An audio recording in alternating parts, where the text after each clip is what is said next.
For the next 5 minutes, I'm going to be discussing something very important. This concept of family and hierarchy. It's a concept that God has given to my father and I, which has really changed our lives. So, here's the basic system. Family is the three bonds that exist in the thalamus of the brain, and they are the spouse bond, the parent-child bond, and the sibling bond. All families contain at least three of these bonds.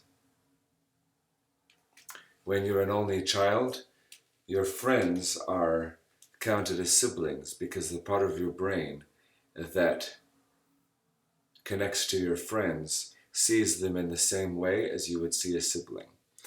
You have a parent-child bond with your parents, and they have a parent-child bond with you, and the spouse bond is between your two parents. So, what's going to happen is that in those relationships, your right brain is being fueled up because your ability to have joy, your ability to relationally synchronize with others, your ability to successfully be yourself in the presence of your people is based upon those three kinds of attachments. If you're in a situation where people don't feel like family to you, your joy will not be working, your emotional synchronization will not be working, your freedom to be yourself will not be working, unless you're so full of joy by the power of God that you're able to be family to them, even though they're not being family to you. That's called the latter rain. So, because of this, it's important that the church have this system of family where you can relate to other people in that way. The other system, which was created by Satan before there were any humans, was called hierarchy, where your position in the society is based upon your accomplishments, not upon your inherent belonging in family.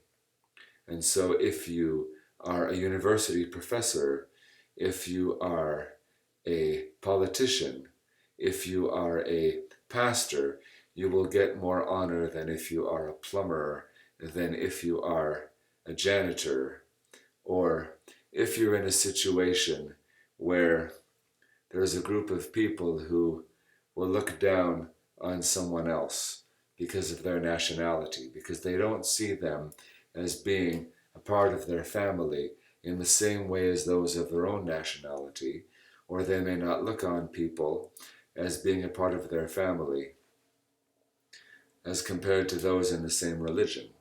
This is a problem because whenever you meet somebody and your brain isn't open to seeing them as family, you lose. Because in that situation, your creativity goes down. Whether you are projecting non-belonging onto them or whether they are projecting non-belonging onto you.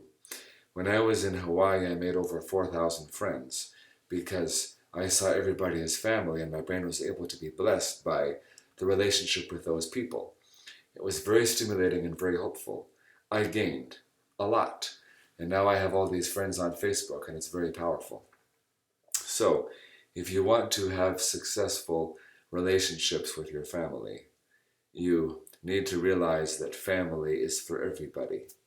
And through wisdom, you know how to relate to the people who are part of your family, who may not be kind or who may not be safe, because if the whole world is your family, the whole world is your oyster, some people you need to stay away from because they're so broken that they're physically dangerous. But you can still pray for them. You can still in your heart relate to them as family. This will bless you and this will increase your own intelligence.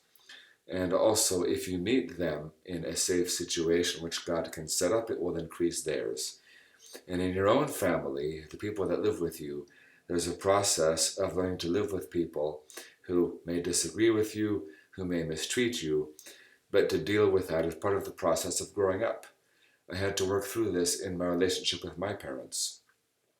And I found there was no way around this. There was no shortcut.